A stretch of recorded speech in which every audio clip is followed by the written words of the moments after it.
स्वस्थ भारत के जीवंत फोन इन कार्यक्रम में आप सभी का बहुत बहुत स्वागत है। नमस्कार। एक स्त्री अपने पूरे जीवन काल में कई सारी भूमिकाएं अदा करती है और अगर सबसे अहम भूमिका की बात करें तो वो क्षण जब उसे खबर मिलती है कि वो माँ बनने वाली है।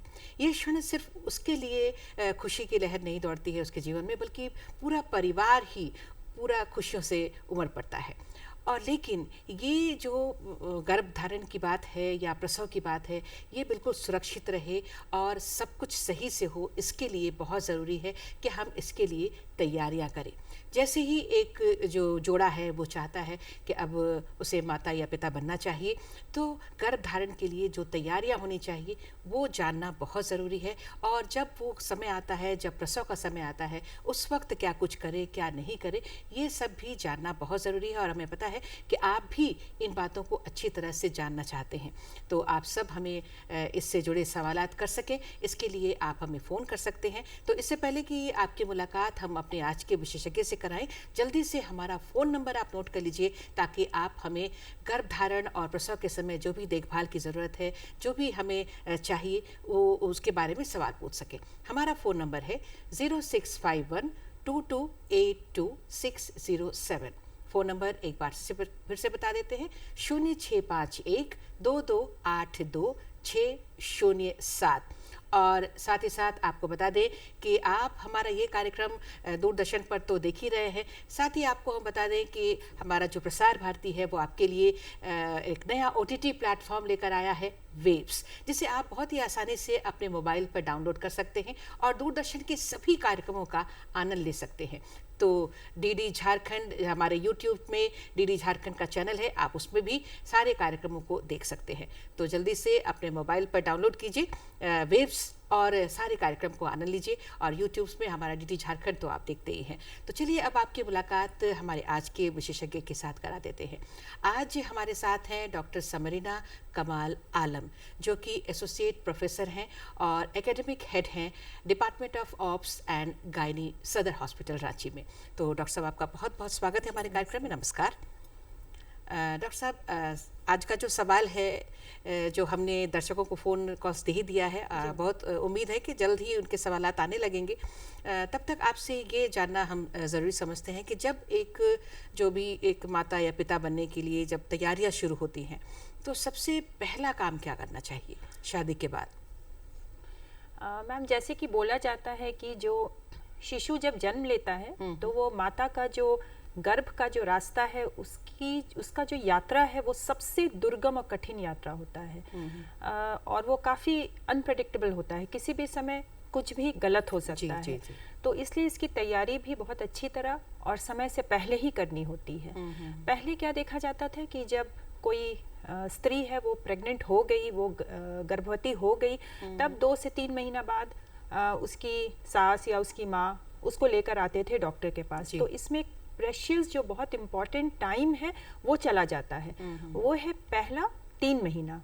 इस समय मस्तिष्क का जो है मस्तिष्क बनता है, ब्रेन और स्पाइनल कॉर्ड जो रीढ़ की हड्डी है वो बनती है जी। तो आप समझ ही सकते हैं रीढ़ की हड्डी और मस्तिष्क कितना इम्पॉर्टेंट है।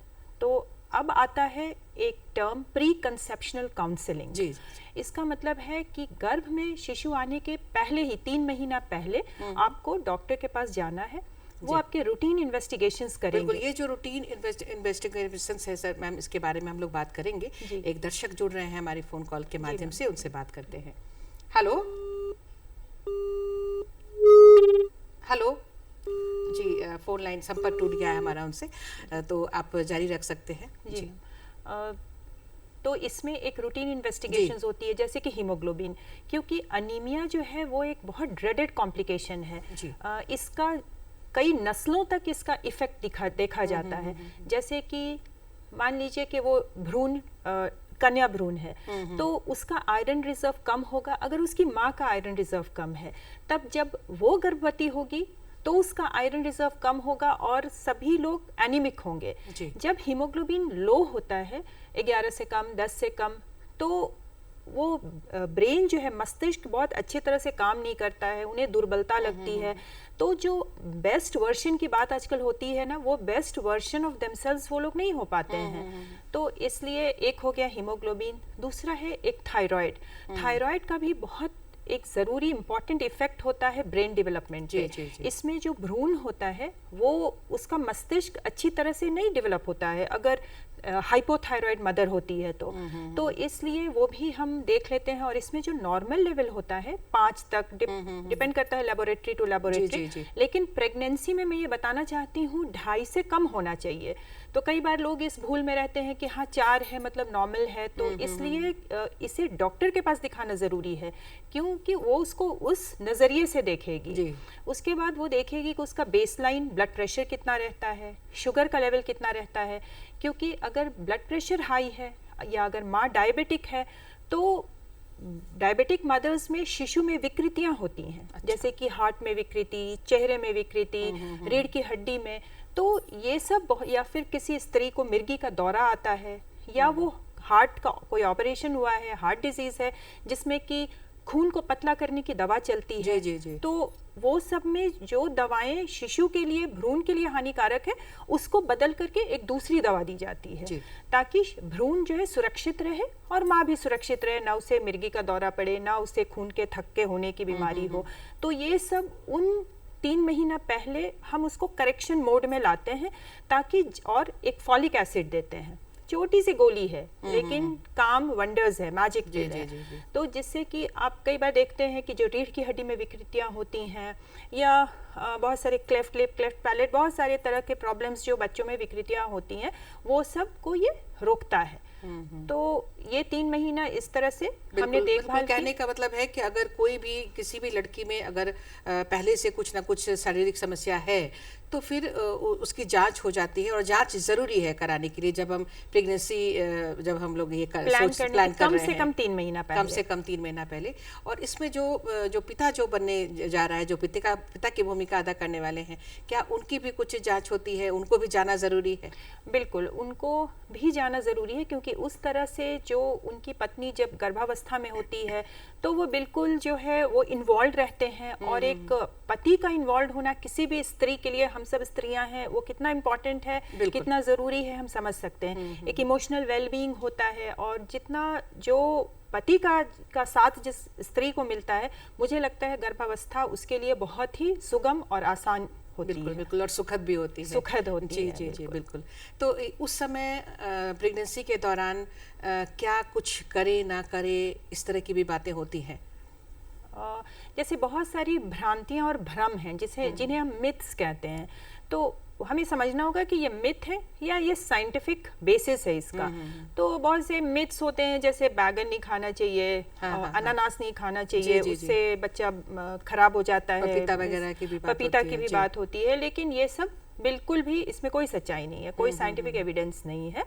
तो ये सब आराम से सब कुछ खा सकते हैं, जस्ट वो पौष्टिक आहार होना चाहिए, और पौष्टिक आहार आसानी से पचने वाला, जैसे कि 2200 किलो कैलोरी एक नॉर्मल, जब औरत गर्भावस्था में नहीं होती है तब उसे लेना चाहिए, तो 300 उससे ऊपर किलो कैलोरी जाना चाहिए, जिसमें प्रोटीन भी अच्छी मात्रा में होना चाहिए, और जो भी खाना हो वो आसानी से पच जाए, क्योंकि इस समय थोड़ा पाचन क्रिया में प्रॉब्लम होता है। दूसरा है कि जो पहला 3 महीना है उसमें थोड़ा उल्टी की एक नौसिया, वॉमिटिंग टेंडेंसी होता है। 25% में टेंडेंसी होती है, 50% में तो बिल्कुल वॉमिटिंग होती है। और कुछ में इतनी ज्यादा वॉमिटिंग होती है कि उन्हें भर्ती कराना पड़ता है जब वो थोड़ा प्रॉब्लमेटिक लेवल में आ जाता है। तो ये सब जो भी उसे पसंद हो वो दीजिए, और एक एडिक्वेट रेस्ट होना चाहिए, मतलब 2 घंटा दिन में और 8 घंटा रात में, ये जरूरी है, उतना रेस्ट होना चाहिए। और अगर किसी तरह की, मतलब एक आदतें होती है ना, कि कोई नशा करता है या सिगरेट पी रहा है घर में, या फिर अन्य तरह की जो लत होती है, क्या उनको भी अवॉइड करना जरूरी है? बिल्कुल। पैसिव स्मोकर्स तो हम जानते हैं उन्हें तो ज्यादा ही हानि होती है एक्टिव स्मोकर्स से। तो पति को, इसलिए जैसा कि मैम आपने बोला कि पति की क्या भूमिका है, तो पति को ले जाना जरूरी है ताकि वो भी एजुकेट हो सके कि उसमें उसे भी क्या करना है और क्या नहीं करना है। बिल्कुल। तो ये अगर स्मोकिंग की हैबिट है तो इससे बिल्कुल छोड़ ही देना बेहतर होगा। ऐसे भी स्मोकिंग हम कहते हैं कि किसी भी तरह से ये शरीर के लिए हार्मफुल ही है, हानिकारक ही है। इसके अलावा लाइकर कंजम्पशन भी, जैसे आजकल इस मॉडर्न ज़माने में कुछ स्त्रियों को भी थोड़ा स्मोकिंग या लाइकर की आदत होती है, तो उन्हें तो बिल्कुल ही उसे छोड़ देना चाहिए, क्योंकि बच्चे का जो ग्रोथ है ना वो छोटे कम वजन के बच्चे होंगे, कम वजन का बच्चा है कि उसे बाद में भी मतलब उसका सही जो ऑप्टिमम ग्रोथ है नहीं हो पाया, चाहे वो मानसिक हो चाहे शारीरिक हो। तो ऐसे बच्चे जो गर्भ में ही पिछड़ गए, आप सोचिए कि वो दुनिया की दौड़ में कैसे ही सकेंगे बाकी बच्चों के साथ, जहाँ हर लेवल में कंपटीशन है। तो ये सब बोलकर हम स्त्रियों को जो है बता सकते हैं, मैंने उनको मोटिवेट कर सकते हैं, पॉजिटिव मोटिवेशन की वो ये सब आदतें छोड़ दें। बिल्कुल। तो ये जो है मतलब क्या करें और क्या ना करें, इस तरह की भी बातों को मतलब ध्यान देना बहुत ज़रूरी है, ताकि पूरी प्रेगनेंसी जो है बिल्कुल आराम से जैसे कुछ लोग एक्सरसाइज का भी बोलते हैं, पूछते हैं मैम। जी बिल्कुल, एक्सरसाइज की बात होती है। जी, तो एक्सरसाइज मैम वही करना चाहिए जो बॉडी पहले से यूज टू है। अब नए तरह के बहुत विग्रस एक्सरसाइज उस टाइम शुरू नहीं करने हैं। और दूसरा है कि ऐसा एक्सरसाइज नहीं जिसमें गिरने का डर हो, क्योंकि उस समय जो उसके शरीर का विकास और जो होता है उसमें गिरने का टेंडेंसी, फॉल्स का टेंडेंसी ज्यादा होता है। तो हमें ये भी ध्यान रखना है कि ऐसे एक्सरसाइज हो जो शरीर का, स्पेशली जो पेल्विक गर्डल यहाँ पर अच्छे से आराम से डिलीवरी हो सके, वो हो पाए, और साथ में वो गिरे ना, वो सुरक्षित रहे। बिल्कुल। तो कितने कितने मतलब समय के बाद रूटीन चेकअप के लिए जाना चाहिए प्रेगनेंसी के समय में? जी मैम, जो गर्भावस्था है उसे हम कब से जोड़ते हैं, वो डे 1 कब है ये जानना होगा। वो LMP एक वर्ड आप देखते होंगे, जो लास्ट मेंस्ट्रुअल पीरियड है, उसी दिन से कैलकुलेट होता है मैम, न कि जब आपने अपना पीरियड्स मिस किया है। तो इसलिए जैसे ही आप पीरियड्स मिस करेंगे तो आप डॉक्टर के पास जाएंगे, और या फिर कब से पहले बिल्कुल ही जाना है, मतलब जो सेकंड मिस्ड पीरियड होगा उससे पहले आपको बिल्कुल जाना है। क्योंकि अगर आपने फॉलिक एसिड नहीं लिया है तो जो आपका मस्तिष्क का जो मेरुदंड का जो रीढ़ की हड्डी का जो विकास हो रहा है वो मतलब समझिए बिना सप्लीमेंट के हो रहा है। तो इसलिए जल्द से जल्द जाना है, ताकि अगर आपने प्री कंसेप्शनल काउंसलिंग नहीं ली है तो आपको पता चल सके कि क्या आप BP हाइपरटेंशन के मरीज़ हैं, या आप डायबिटीज़ के हैं, या फिर अगर आप मिर्गी, जैसे मैंने पहले भी बताया है कि हाई रिस्क प्रेगनेंसी, उस समय एक डिसीजन हो जाता है कि हाँ ये नॉर्मल प्रेगनेंसी में है या ये हाई रिस्क प्रेगनेंसी में है। तो ये डिसीजन उसी वक्त होता है। और हाई रिस्क प्रेगनेंसी, अगर आपका पहले एक सिजेरियन सेक्शन हुआ है तो भी वो हाई रिस्क प्रेगनेंसी है। अगर आप एनीमिक हैं, मतलब आपका हीमोग्लोबिन कम है, तो भी हाई रिस्क प्रेगनेंसी है। तो इन लोगों पे एक ऊपर में हम लिख देते हैं हाई रिस्क प्रेगनेंसी, ताकि ये लोग जहाँ भी जाएं इन पर एक स्पेशल ध्यान दिया जाए, ताकि इनको नॉर्मल प्रेगनेंसी में न कंसिडर किया जाए, और इनका ताकि बिल्कुल ऑप्टिमम जो बिल्कुल सही मतलब एक एंड रिजल्ट हो, स्वस्थ माँ और स्वस्थ भ्रूण शिशु के। जी बिल्कुल, बहुत ही अच्छी बात आपने बताई है। ये चर्चा हम जारी रखेंगे। एक दर्शक जुड़ रहे हैं, उनका सवाल लेते हैं। Hello hello hello. हाँ जी नमस्कार, कौन बोल रही हैं? Hello hello. आंचल जी, कहाँ से बोल रही हैं? Hello hello. हाँ आंचल जी, कहाँ से बोल रही हैं? हेलो, नामकुम से। जी सवाल करिए आंचल जी, सवाल करिए।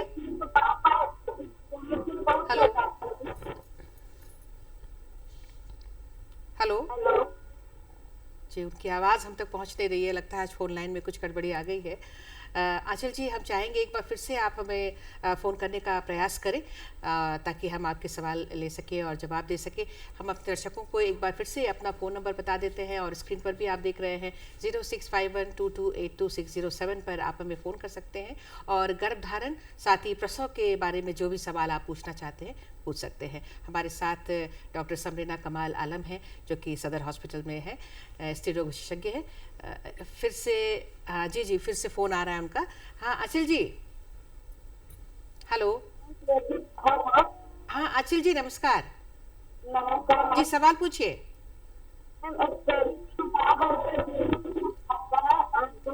जी स्पष्ट सुनाई नहीं दे रहा हमें। Hello hello hello hello. जी सवाल करिए। जी संपर्क टूट गया है। बिल्कुल। तो चलिए हम अपनी बातों को आगे बढ़ाते हैं। एक तो आपने बहुत अच्छी बातें बताई हैं कि कई सारी जो अगर परेशानियां हैं, शारीरिक परेशानियां, तो उसके इलाज के साथ साथ ये प्रेगनेंसी जो है उसके समय में पूरे दौरान देखभाल की जाती है। ऐसा भी हो सकता है मैम कि जैसे शुरुआत में कुछ नहीं है लेकिन ड्यूरिंग प्रेगनेंसी कुछ ना कुछ समस्याएं आती हैं। जी आपने बहुत एक इम्पॉर्टेंट जी। पहलू को छुआ है मैम। जी। जैसे मैं हाइपरटेंसिव और डायबिटिक की बात कर रही हाँ, हाँ, हाँ। हूँ, तो एक प्रेगनेंसी का भी हाइपरटेंशन होता है मैम, जिसको जेस्टेशनल हाइपरटेंशन कहते हैं। और एक जो डायबिटीज होता है मैम, वो भी ये सब 5 महीने के बाद होता है जी। Ma'am, gestational diabetes. तो ये दोनों ही, जो जेस्टेशनल हाइपरटेंशन है वो माँ और बच्चे दोनों के लिए बहुत ही लीदल होता है मैम। अगर इसे कंट्रोल न किया जाए तो माँ बिल्कुल फूल जाती है और बीपी बहुत हाई होता है, उससे फिट्स आते हैं जिसे हम एक्लाम्शिया बोलते हैं। ये एक ग्रेडेड कॉम्प्लिकेशन है। जी। इसमें शिशु का भी देहांत हो सकता है गर्भ में ही। और दूसरा, एक जो जेस्टेशनल डायबिटीज़ की बात मैंने बोली, इसमें भी माँ से ज़्यादा इसमें शिशु अफेक्टेड होता है। जैसे सडन फीटल लॉस होता है इसमें। जी। जैसे एकाएक ही जो उसका फीटल हार्ट है वो बंद हो जाता है। बिल्कुल, इसके बारे में हम और आपसे जानने का प्रयास करेंगे कि सडनली क्या होता है इसके दौरान।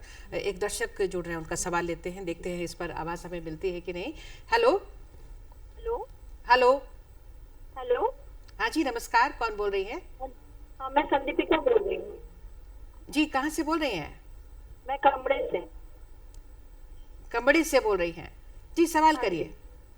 मेरा सवाल है, महिलाओं में पीसीओएस और पीसीओएस तक मतलब क्या होता है और सकता है इलाज? संदीपिका जी एक बार फिर से आप सवाल दोहराइए। हाँ जी, मैं बोल रही हूँ कि महिलाओं में जो पीसीओएस और पीसीओडी का जो process है, वो उसमें क्या फर्क है और उसमें इलाज क्या है? बहुत क्लैरिटी नहीं मिल रही है हमें। पीसीओडी, हाँ, पीसीओडी और पीसीओएस। पीसीओए और पीसीओडी अलग अलग टर्म है क्या मैम?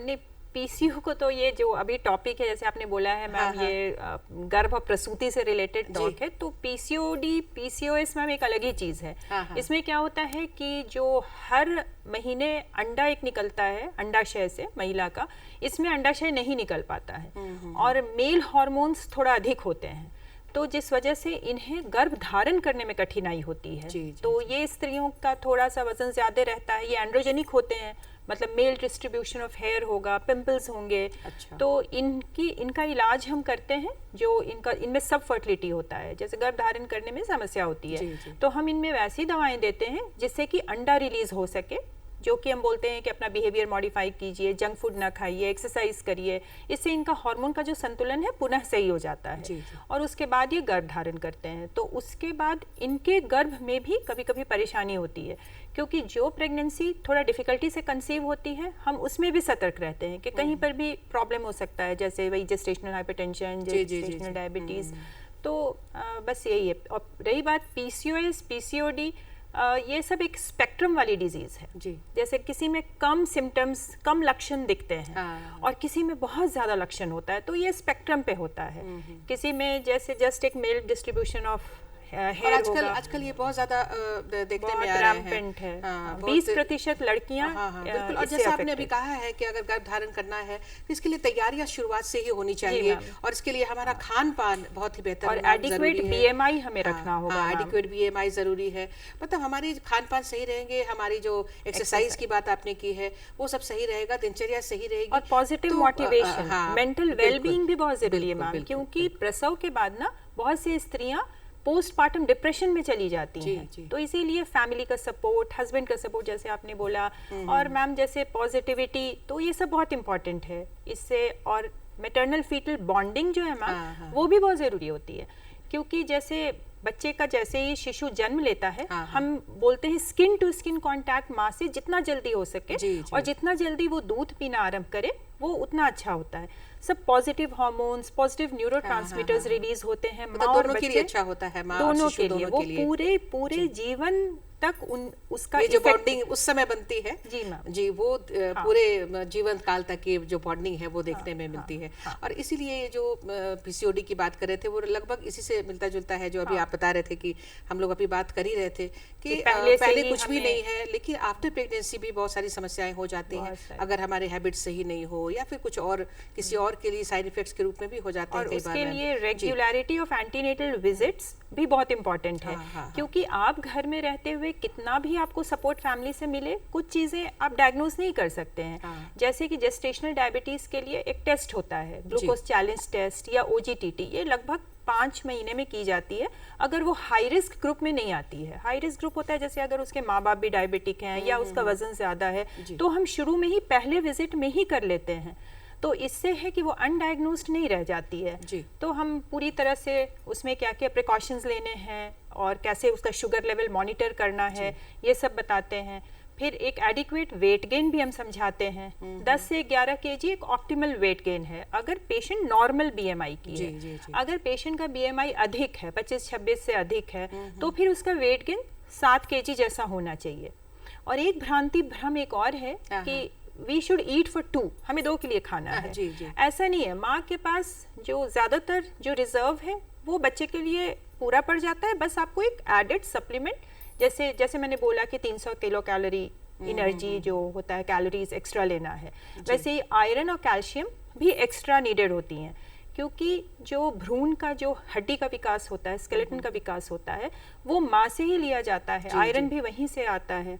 तो ये दोनों अच्छी तरह से, ये तो सरकार का भी कई सारा मुहिम चलता है जहाँ आयरन और कैल्शियम फ्री में दी जाती है। बिल्कुल। तो ये सब बीच बीच में ब्लड टेस्ट होगा, हीमोग्लोबिन होगा, तो ऐसे हर महीने ही उन्हें पूरे प्रेगनेंसी के दौरान अगर हम नियमित समय से एक बार फोन चेकअप के लिए हम जाते रहें तो ये सबसे बेहतर होता है हमारे लिए। एक फोन आ गया है सब, मैम उनसे सवाल लेते हैं।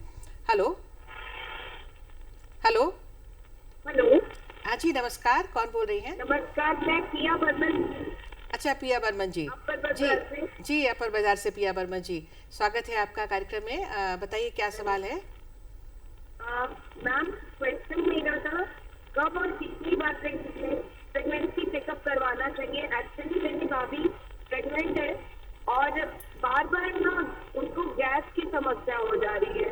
प्रेगनेंसी के दौरान गैस की समस्या होती है? बहुत ज्यादा हो रही है। जी, इनकी भाभी है और प्रेगनेंसी के दौरान गैस की समस्या बहुत ज्यादा होती है। हाँ, ये सब हार्मोन का जो एक प्रेगनेंसी हार्मोन होता है प्रोजेस्टेरॉन, उसका इफेक्ट होता है। जैसे कि जो लोअर इसोफेजियल स्फिंक्टर हम बोलते हैं, जैसे जो खाने की नली होती है उसका निचला भाग जहाँ से पेट शुरू होता है, वो ढीली पड़ जाती है प्रोजेस्टेरॉन जो हार्मोन के इफेक्ट से। तो एक लगता है जैसे बार बार ढकार आ रहा है, गैस हो रहा है, उससे उल्टी भी उससे होती है।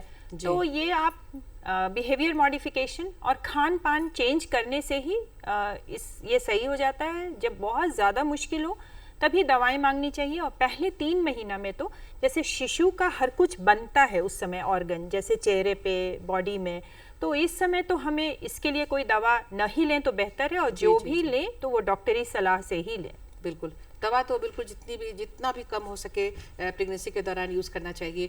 और कुछ अभी हम लोग बात ही कर रहे थे कि सही खान पान होगा, सही दिनचर्या होगी हमारी, तो इस तरह की जो समस्याएं हैं वो नहीं होंगी। और हर 2-2 घंटे पे थोड़े थोड़े मात्रा में खाना चाहिए पौष्टिक आहार, और खा करके थोड़ा टहलना चाहिए और ऊंची तकिया पे लेटना चाहिए। इससे है कि वो जो इरिटेशंस और जो रिफ्लक्स है वो सब कम होंगे, आप कंफर्टेबल रहेंगे। क्योंकि इसमें जो पाचन का जो गति होता है वो भी कम होता है, जल्दी से पचता नहीं है, क्योंकि जो यूट्रस है वो काफ़ी बड़ा सा शेप लेता है। तो वो पेल्विक कोलोन जो बड़ी आंत है उस पर प्रेस करता है, तो इसमें कॉन्स्टिपेशन भी होता है। तो इसलिए हम वैसा डाइट लें जिसमें फाइबर्स हो, जैसे कि सब्जियां हो गई, पत्तेदार सब्जियां, और इसमें तला भुना ना खाएं, मैदा की चीज़ें ना खाएं, जैसे कि हम सभी को बोलते हैं। जो गर्भवती ना भी होती हैं उन्हें भी हम यही इन जनरल भी हम अगर बात करते हैं, अगर स्वस्थ जीवन जीना है तो हमारा खान पान, आहार व्यवहार सब बिल्कुल सही रहना चाहिए। तो बिल्कुल, और ये जब प्रेगनेंसी की हम बात कर रहे हैं उसके लिए तो ये और भी ज़रूरी है। तो ये जो धीरे धीरे जो प्रसव के समय हम पहुँचते हैं, चूँकि आज का विषय हमने गर्भधारण और प्रसव भी रखा है। तो प्रसव के समय जब आ जाता है, प्रसव का समय जब आ जाता है, तो एक समय कभी कभी पूरे 9 महीने के बाद ही उस समय आता है, कभी कभी थोड़ी जल्दी भी किसी को जाना पड़ता है। तो कुछ इसके बारे में भी हम आपसे जानना चाहेंगे। हाँ, कि उस दौरान क्या एहतियात बरतने चाहिए। जैसे आपने कहा कि लास्ट LMP से हम 9 महीना जोड़ते हैं और उसमें 7 दिन जोड़ते हैं, जिसका normal length of the cycle होता है, जैसे 28-30 दिन। अगर आपका साइकिल लंबा है, 35 दिन, 40 दिन, 2 महीना, तो आपको डॉक्टर को इन्फॉर्म करना है। तो वो एक corrected expected date of delivery देती है, क्योंकि अगर आप ऐसा नहीं करेंगे तो फिर आपका समय से पहले वो शिशु हो जाएगा। और अगर नॉर्मल साइकिल है तो भी, जो आपने कहा कि एक उसे प्री टर्म डिलीवरी हम कहते हैं, समय से पहले होना। तो ये क्यों होता है? ये भी एक हाई रिस्क प्रेगनेंसी है जी। और इसमें हमें अपने बॉडी के इन्फेक्शंस को ट्रीट करना पड़ता है। इसमें है कि जैसे जिनको यूरिनरी ट्रैक्ट इन्फेक्शन है या जिनको वेजाइनल इन्फेक्शन है, तो ये जो बैक्टीरिया है ना, ये मिलकर जो एमनियोटिक मेम्ब्रेन होता है, जो थाली होती है, उसके दीवार को कमज़ोर कर देती हैं, जिससे कि वो फट जाता है। पानी समय से पहले निकल जाना, तो इसमें समस्या होती है, क्योंकि एक बार पानी समय से पहले निकल गया तो फिर आपको कुछ घंटों बाद डिलीवरी करानी होती है। तो बच्चा, शिशु जो है, थोड़ा वज़न कम, मैच्योरिटी कम, तो वो भी एक नीकू में, जैसे जहाँ छोटे बच्चे रहते हैं, वहाँ एडमिट होता है। तो इसीलिए हमें जो भी वजाइनल इन्फेक्शन है, यूरिनरी ट्रैक्ट इन्फेक्शन है, ये सब हम पहले से ही ट्रीट करा के रखें। ये भी प्री कंसेप्शनल काउंसलिंग और एंटीनेटल जो हर मंथ जो विजिट होती है, इसमें हम इस पे ध्यान देते हैं। बिल्कुल बिल्कुल, इस पर ध्यान देना बहुत ज़रूरी है। और अगर सब कुछ सही रहता है, प्रेगनेंसी के दौरान अगर हम इन बातों का ख्याल रखते हैं, तो प्रसव भी बहुत ही अच्छे से हो जाता है और जिसकी उम्मीदें होती है वो सबकी पूरी होती है। समय अब हमें इजाज़त नहीं दे रहा है कि मैं आपसे और सवाल करूँ या दर्शकों के और सवाल लूँ, लेकिन 1 से 1.5 मिनट का समय बाकी है डॉक्टर साहब। तो चलते चलते अगर एक कुछ अच्छा सा संदेश आपके माध्यम से लोगों तक पहुँचे। मैं ये बोलना चाहती हूँ कि जो प्रेगनेंसी है, जो गर्भावस्था है, वो लड़कियाँ या स्त्रियाँ इसे बीमारी के तरह से ना लें। ये एक बहुत आनंददायक क्षण है। बहुत कम स्त्रियाँ हैं जो बिल्कुल आजकल के ज़माने में, जहाँ पे लेट मैरिज होते हैं, तो जो प्रेग्नेंट होते हैं, बहुत लोगों में सब फर्टिलिटी है। तो इसमें हम पॉजिटिव मोटिवेशन, अपनी दिनचर्या अच्छी रखें और उसके बाद हम अपने शिशु पे, जो गर्भ में है, उस पर भी ध्यान दें, अपना मेंटल और फिजिकल वेलबींग पे ध्यान दें, ताकि जो बच्चा रहे और जो माँ का जो हेल्थ हो वो बिल्कुल सही हो प्रसव के बाद भी, और हम सब जो शिशु हो उसका ऑप्टिमल मेंटल और फिजिकल डेवलपमेंट हो, क्योंकि वही शिशु आपके परिवार का नींव है, वही समाज और देश का वही रक्षक है। तो इस तरह थोड़ा सा आपका ध्यान, थोड़ी सी सतर्कता, थोड़ी सी समझदारी एक अच्छे भारत विकास, एक अच्छी दुनिया बनाने में परिवर्तित होगा। बिल्कुल, बहुत ही अच्छा संदेश आपने दिया है कि सब कुछ सही रहेगा तो हम आगे भी अपने देश को, अपने राज्य को बेहतरी की ओर ले जा सकते हैं।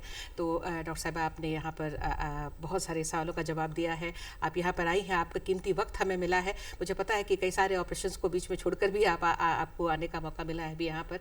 तो हम लेकिन ये भी बहुत ज़रूरी है। जी बिल्कुल, ये भी बहुत ज़रूरी है और इसीलिए आप हमारे बीच पहुँची हैं। तो आपका हम बहुत बहुत धन्यवाद करते हैं, नमस्कार करते हैं। और आप सभी दर्शकों को भी बहुत बहुत धन्यवाद, नमस्कार।